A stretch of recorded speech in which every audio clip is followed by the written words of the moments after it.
Hello, my amazing friends. Today, I have something truly special for you. Listen carefully because this story will change the way you think, speak, and feel about English. He is the finest psychologist the world has ever produced. He understood the human heart like no one else. You must have heard about Romeo and Juliet, Hamlet, Macbeth, and Othello. These are not just stories, they are mirrors of life, love, power, betrayal, ambition, everything that makes us human, he captured in his words. His influence is so great that English itself would not be the same without him. Many words, phrases, and ideas we use today came from his brilliant mind. But how did he become William Shakespeare, the greatest writer in history? He was not born into a rich or powerful family. He did not go to a grand university. Yet he became the most famous name in literature. So, if you are learning English today, if you struggle with words, if you wonder how to express yourself, this story is for you. Because Shakespeare himself started as an ordinary boy, just like anyone else. This is a story of struggle, passion, and unstoppable creativity. So, sit back, listen carefully, and enjoy. This will not only improve your English listening skills, but also fill you with inspiration. It was a cold April day in the year 1564. In a small English town called Stratford-upon-Avon, a baby boy was born. His parents, John and Mary Shakespeare, held him close, never knowing that their son would one day change the world. His name was William Shakespeare. Stratford-upon-Avon was not a big city. It was a quiet town with narrow streets, wooden houses, and a river flowing gently through it. People lived simple lives, working as farmers, traders, and craftsmen. William's father, John Shakespeare, was a glove maker. He made fine leather gloves and sold them in the town market. He was a hard-working man, respected in the community. His mother, Mary Arden, came from a wealthy farming family. She was kind, strong, and full of love for her children. William was the third of 8 children. The house was always noisy with laughter, chatter, and the sounds of daily life. But William was different. He was curious.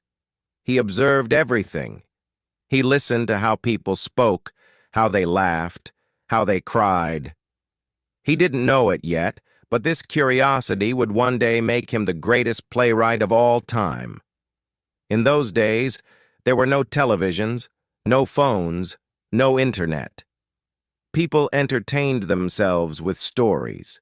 Traveling actors would come to town and perform plays in the streets. Young William would watch in amazement, his eyes wide with excitement. He loved listening to old legends, folk tales, and heroic stories from history. Each story made his imagination stronger. At the age of 7, William started school. The school was a small, simple building with wooden benches and a strict teacher. But what he learned there would shape his destiny. He studied Latin, history, poetry, and literature. Latin was the language of scholars, and young William became quite good at it. He read the great stories of ancient Rome and Greece.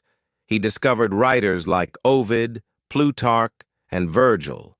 Their words stayed with him, inspiring his future plays. But William wasn't just a bookworm. He loved nature. He would walk through the green fields, watch the river, and listen to the sounds of birds. He played with his friends, ran through the streets, and enjoyed life like any other boy. Yet, there was something inside him, a deep hunger for words, stories, and meaning. Just when life seemed normal, trouble struck. William's father, once a respected businessman, started facing financial problems. He had borrowed money for his business, but things were not going well. This meant the family had less money. It was a difficult time. There were even days when they struggled to buy food. William saw the stress in his father's eyes, the worry in his mother's voice. He knew that life was uncertain, but instead of feeling hopeless, he observed everything. He felt every emotion deeply. He learned that life is full of ups and downs, something he would later write about in his plays. Even as a child, William had a special way with words. He would make up little poems and rhymes. He loved to act, to play roles, to entertain his friends with stories. But no one in Stratford-upon-Avon knew that this young boy would one day write the most famous plays in the world, for now he was just William, the boy with big dreams. But those dreams were about to take him far, very far. William Shakespeare was growing up fast. By the time he turned 14, he had already read many books, listened to hundreds of stories, and watched traveling actors perform in his small town. But life was not easy. His father's financial troubles were getting worse. The once respected businessman was now struggling to pay debts. His family, which had lived in comfort, was now facing tough times. Young William saw it all. He saw how quickly life could change. He understood that nothing in life was permanent. Not money, not status, not even happiness. But instead of feeling hopeless, he became more observant, thoughtful, and creative. And then, something happened that changed his life forever. By the time William turned 18, he was no longer a boy. He was a young man, and like many young men, he fell in love. Her name was Anne Hathaway. She was a beautiful, intelligent, and independent woman. But there was something unusual about their love story. Anne was 26 years old, 8 years older than William. In those times, it was uncommon for a younger man to marry an older woman. But love doesn't follow rules, and William was deeply in love with Anne. However, something unexpected happened. Anne Hathaway became pregnant before they were married. This was a big deal in those days. Society was very strict about such matters, and a child born outside of marriage would bring shame to both families. So William and Anne had to get married quickly. In November 1582, at just 18 years old, William Shakespeare married Anne Hathaway. He was still a young man trying to find his way in life, and now he was about to become a father. 6 months after the wedding, Anne gave birth to their first child, a baby girl named Susanna.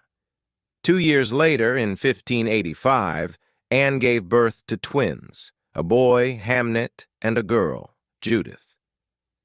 At just 21 years old, William Shakespeare was a husband and a father of 3 children. Life was moving fast.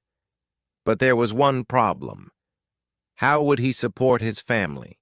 His father's business was still struggling, and William had no stable job. He knew he had to find a way to make money. But what could he do? He had no interest in working as a glove maker like his father. He had no land, no title, no fortune. But he had words. He had stories. He had a burning desire to create. The mysterious lost years, 1585 to 1592. This was the period of Shakespeare's life that historians call the lost years, because no one knows exactly what he did during these 7 years. There are no records of him working in Stratford, and no one knows for sure how he survived. But there are some theories. 1. Some say he became a school teacher. Since he was well educated, he might have worked as a private tutor for a rich family. 2. Some believe he worked as an actor. He might have joined a traveling theater company, learning the art of performance. 3. Others say he got into legal trouble and had to leave Stratford. One story suggests that he was caught hunting illegally on a rich man's land and had to run away. Whatever the truth may be, one thing is certain. By the time Shakespeare reappeared in history in 1592, he was no longer just a small-town boy. He was in London, ready to take on the world. London, in the late 1500s, was a city full of energy, ambition, and opportunity. It was the heart of England's theater scene, filled with actors, writers, and poets all competing to make a name for themselves. Shakespeare arrived in London with no money, no connections, and no experience. But he had something more powerful: talent, determination, and an unstoppable passion for storytelling. He began working as an actor in small theater groups. He studied everything: the way people spoke, how they moved, how they expressed emotions, and soon he started writing his own plays. At first, he wrote simple, entertaining plays to make people laugh. But as time passed, he realized he could do more. He could write plays that made people think, feel, and question life itself. By 1592, Shakespeare was becoming well known in London's theater world. But not everyone liked him. A famous playwright named Robert Greene insulted him in a letter, calling him an upstart crow, meaning a nobody who was trying to act like a great writer. But Shakespeare didn't let it stop him. Instead, he worked harder. He wrote more plays, performed in more theaters, and gained the respect of actors and audiences. Then, in 1593, something terrible happened. A deadly disease called the plague spread across London. Theaters were forced to close, and Shakespeare suddenly found himself without work. But he didn't give up. Instead of writing plays, he started writing poems. He wrote two famous long poems. 1, Venus and Adonis. 2, The Rape of Lucrece. These poems made him rich and famous. Even the Queen of England, Queen Elizabeth I, was impressed by his work. By 1594, theaters reopened, and Shakespeare returned to doing what he loved most: writing and performing plays. From 1594 onwards, Shakespeare became part of a famous acting company called the Lord Chamberlain's Men. He was not just writing plays, he was performing in them. His plays were full of love and heartbreak, Romeo and Juliet; power and ambition, Macbeth; betrayal and revenge, Hamlet; jealousy and madness, Othello.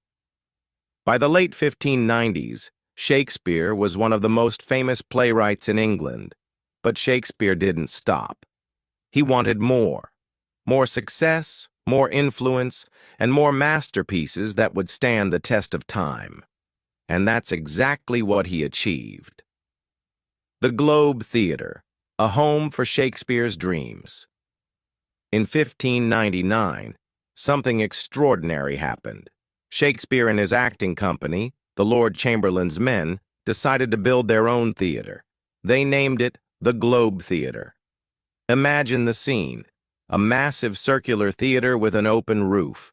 Thousands of excited people rushing to get a seat. The stage set for some of the greatest plays ever written. This was Shakespeare's home, his dream, his kingdom. At the Globe, he performed his greatest works: Hamlet, a story about revenge, madness, and fate; Macbeth, a tale of power, ambition, and guilt; Othello, a tragic story of love and jealousy; Julius Caesar, a political drama full of betrayal. These plays were not just entertainment. They were powerful stories that made people think, feel, and question life itself. And soon, Shakespeare's success brought him wealth beyond imagination. By the early 1600s, Shakespeare was not just a famous writer, he was one of the richest playwrights in England. He owned shares in the Globe Theatre, which brought him a huge income every time a play was performed. He earned money from published plays and poems which were sold all over England. He received royal support, which meant the king and queen admired his work. He bought multiple properties, including a grand house in Stratford called New Place. At a time when most playwrights struggled to survive, Shakespeare was living a comfortable, wealthy life, but fame and fortune were not enough for him. He wanted something bigger. In 1603, a historic event changed everything. Queen Elizabeth I, who had supported Shakespeare, died. Her successor was King James I. At first, no one knew if the new king would appreciate theater, or if he would close the theaters forever. But Shakespeare didn't have to worry. King James loved his work. In fact, he loved Shakespeare's plays so much that he personally invited Shakespeare's acting company to perform for him. And then, something incredible happened. King James gave Shakespeare's company a royal title. They were now called the King's Men. This was the highest honor a playwright could receive. It meant they were official actors of the royal court. They were protected and supported by the king himself. They would perform in front of the most powerful people in England. Shakespeare had gone from being a glovemaker's son to the most celebrated playwright in England's history. Between 1603 and 1611, Shakespeare wrote some of his most famous and deepest plays. These were not just stories, they were reflections of life, power, love, and loss. King Lear, a heartbreaking story of a father's betrayal. Macbeth, the dark tale of ambition and destruction. The Tempest, a magical story of forgiveness and new beginnings. His writing became darker, more emotional, and deeply philosophical. Because Shakespeare was changing, he was growing older. He had seen fame, fortune, betrayal, and loss. His plays became more personal, and his characters felt more real than ever before. By 1611, Shakespeare had achieved everything he had ever dreamed of. He was famous, he was rich, he was respected by kings and nobles. William Shakespeare had lived a life beyond imagination. He had gone from a small-town boy in Stratford to the most famous playwright in history. He had written tragedies, comedies, and histories that changed the way people thought about life, love, power, and fate. He had performed for kings and queens and became one of the richest and most respected men of his time. In 1613, Shakespeare made a decision that surprised everyone. He retired. For years, he had lived in London, writing, acting, and directing plays. But deep inside, he missed home. He missed the quiet streets of Stratford. He missed the green fields and rivers. And most of all, he missed his family. So, he packed his things and returned to New Place, his grand house in Stratford. Here, he planned to spend the rest of his life in peace. He would wake up early in the morning and walk around his gardens, enjoying the beauty of nature. He would sit by the fireplace, reading books and thinking about the life he had lived. He would spend time with his daughters, Susanna and Judith, talking about life, love, and the future. Sometimes visitors from London would come to see him, asking for his advice on plays and poetry. But even though he had retired, his mind was still full of stories.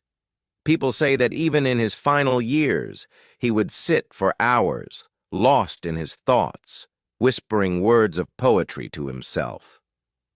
In 1616, something unexpected happened. One day, Shakespeare attended a dinner party with his friends. It was a joyful evening. Laughter, wine, and conversation filled the room. But soon after, Shakespeare fell ill. Some say it was a fever. Some say it was a disease caught from the cold weather. No one knows for sure. But within days, his health declined rapidly. His family and friends gathered around him, knowing that the greatest writer in history was leaving this world. On April 23, 1616, at the age of 52, William Shakespeare breathed his last breath. The world had lost a genius, but his words would never die. Before his death, Shakespeare wrote a few lines that would be his final words to the world. He knew that after his death, people might move his body from his grave. So he wrote an epitaph, a short poem warning anyone who tried to disturb his rest. Good friend, for Jesus' sake forbear to dig the dust enclosed here. Blessed be the man that spares these stones, and cursed be he that moves my bones. Even in death, his words were powerful and eternal. When Shakespeare died, Stratford fell silent. People gathered at Holy Trinity Church, the place where he was baptized as a baby, to say their final goodbyes. The church was filled with people, actors, writers, family, friends, and simple townsfolk who had known him since childhood. Tears were shed, prayers were whispered, and his body was laid to rest in the very town where he was born. No grand monuments, no golden tombs, just a simple grave, marked with his own words. But little did the world know, this was just the beginning of his legacy. Shakespeare's body may have been buried, but his words refused to die. His plays continued to be performed. His books continued to be read. His name continued to be spoken. Years passed, then decades, then centuries. And yet, Shakespeare remained alive in the hearts of people across the world. His works were translated into every language on earth. His stories inspired millions of writers, filmmakers, and poets. His words became a part of everyday speech with phrases like, "to be or not to be," "all the world's a stage," "a rose by any other name would smell as sweet." His life was a proof that words have power, power to inspire, power to heal, power to change the world. Even today, over 400 years later, Shakespeare is still everywhere. His plays are performed in theaters across the world. His books are studied in schools and universities. His words appear in movies, songs, and speeches, because Shakespeare understood human nature better than anyone else.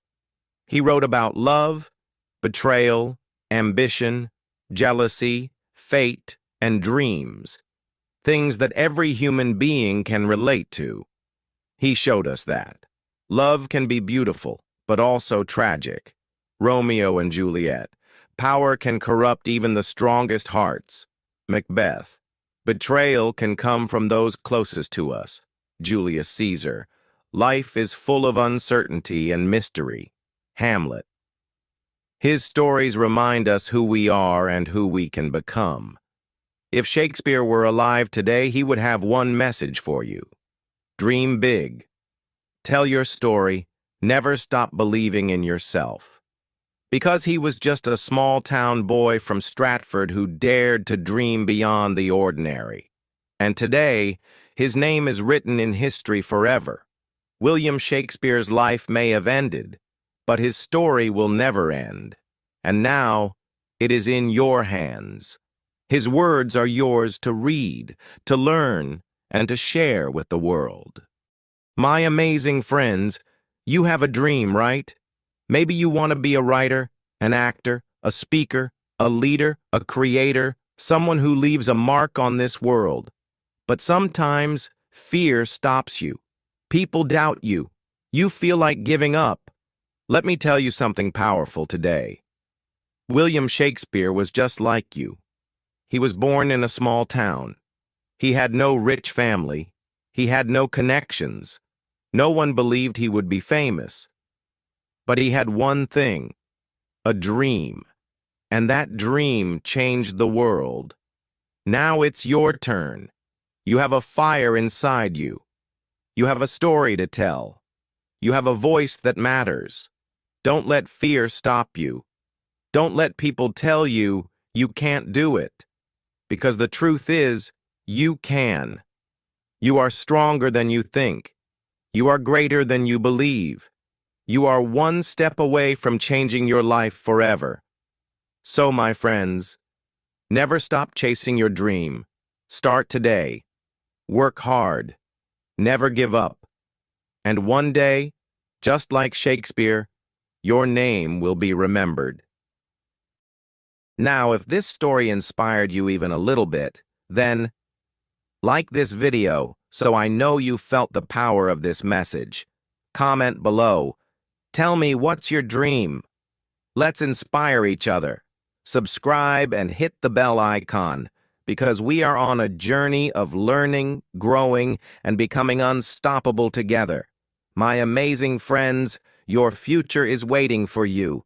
Go and make history. And always remember, it is not in the stars to hold our destiny, but in ourselves. William Shakespeare. And maybe, just maybe, you are the next great storyteller the world is waiting for. See you in the next video. Stay inspired. Stay unstoppable.